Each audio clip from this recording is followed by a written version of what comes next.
اعوذ باللہ من الشیطان الرجیم بسم اللہ الرحمن الرحیم السلام علیکم ورحمۃ اللہ وبرکاتہ۔ آپ کے اپنے یوٹیوب چینل تاریخ اسلامی میں ایک نئی ویڈیو کے ساتھ آپ کی خدمت میں حاضر ہیں۔ آج ہم آپ کے سامنے سلطان الہند حضرت معین الدین چشتی اجمیری رحمۃ اللہ علیہ کی کرامات کا ایک حیرت انگیز واقعہ پیش کرنے جا رہے ہیں، جسے سن کر آپ کا ایمان تازہ ہو جائے گا۔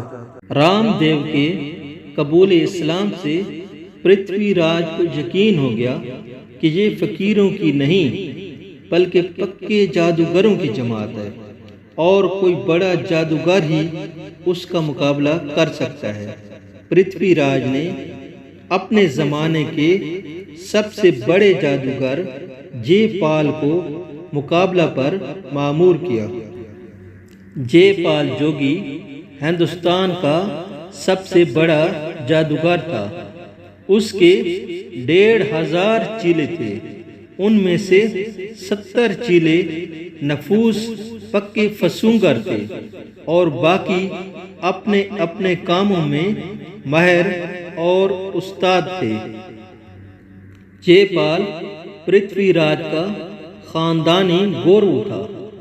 پرتھوی راج کی نظر میں اس کی بے پناہ عزت تھی اور وہ اس کا بے حد احترام کیا کرتا تھا۔ جے پال علم نجوم رمل کا بھی بہت بڑا ماہر تھا۔ پرتھوی راج نے جے پال کو اپنے دربار میں بلوایا اور تمام حالات بیان کیے اور اس سے مدد کی درخواست کی۔ جے پال کو اپنے علم و کمال پر پورا اعتماد تھا۔ اس نے کہا، خاطر جمع رکھو، میں اس فقیر کو اجمیر سے نکال کر رہوں گا۔ اب یہ فقیر جے پال کی فسوکاری کا کہاں تک مقابلہ کر سکے گا اور لاچار اور مجبور ہو کر اجمیر سے چلا جائے گا۔ جے پال نے اپنے تمام چیلوں کو جمع کیا اور ان کو سحرکاری کا سامان فراہم کیا۔ اس کے بعد وہ حضرت خواجہ معین الدین چشتی رحمۃ اللہ علیہ سے مقابلے کے لیے روانہ ہو گیا۔ جے پال نے اپنے چیلوں کو حکم دیا کہ اپنا کام شروع کرو اور اپنے ہنر دکھاؤ۔ حضرت خواجہ معین الدین چشتی نے اپنے رفقا کے گرد عصائے مبارک سے حصار کھینچ دیا اور فرمایا، اس حصار سے باہر نہ جانا، جادو بیکار ہو جائے گا۔ پہاڑ کی جانب سے ہزاروں سانپ حصار کی طرف دوڑے مگر حصار کے نزدیک پہنچ کر بے بس ہو گئے۔ حضرت خواجہ معین الدین چشتی رحمۃ اللہ علیہ نے حکم دیا کہ ان سانپوں کو بے خوف و خطر پکڑ کر پہاڑوں کی طرف پھینک دو۔ حضرت خواجہ معین الدین چشتی کے حکم کی تعمیل کی گئی اور یہ سانپ جس جگہ جا کر گرے اس جگہ زمین پر ایک درخت برآمد ہو گیا۔ جے پال خود بھی میدان عمل میں سرگرم تھا، سیر کاری کی حسرت ناک ناکامی کا نظارہ دیکھ رہا تھا۔ جے پال دل ہی دل میں سخت نادم اور شرمندہ ہوا کہ آج میری ساری عزت خاک میں مل گئی۔ آج کے بعد میری عزت کون کرے گا؟ میں پرتھوی راج کو کیا جواب دوں گا اور پرتھوی راج کے سامنے کیا منہ لے کر جاؤں گا؟ اس کے بعد جے پال کے چیلوں نے یہ حربہ استعمال کیا کہ آسمان سے آگ برسانی شروع کر دی۔ آگ کے تودوں کے انبار لگ گئے مگر ایک چنگاری بھی حضرت خواجہ معین الدین چشتی رحمۃ اللہ علیہ کے لگائے گئے حصار کے اندر داخل نہ ہو سکی۔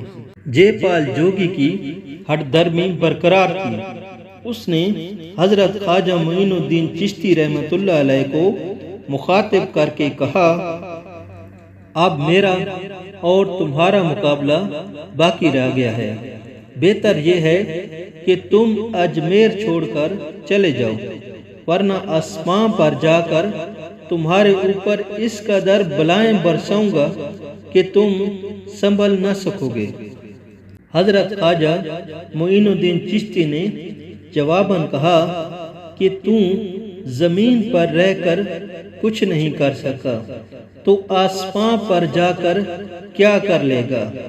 یہ سن کر جے پال جوگی دل ہی دل میں شرمندہ ضرور ہوا، مگر اسے پرتھوی راج کی ناراضگی کا ڈر بھی تھا، لہذا وہ ہرن کی کھال ہوا میں پھینک کر اس پر بیٹھ گیا اور آسمان کی طرف پرواز کرنے لگا۔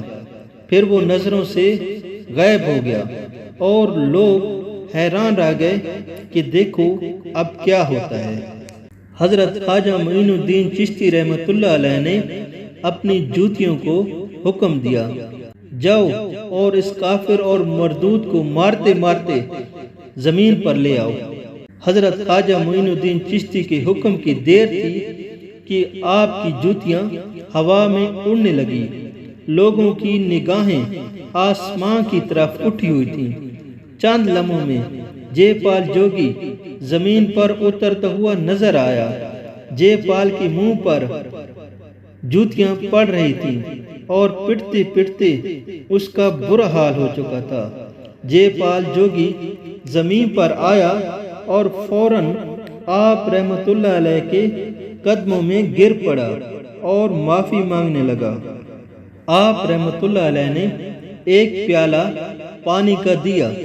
پانی پیتے ہی اس کے دل سے کفر کی سیاہی دور ہو گئی اور وہ صدقے دل سے کلمہ پڑھ کر مسلمان ہو گیا۔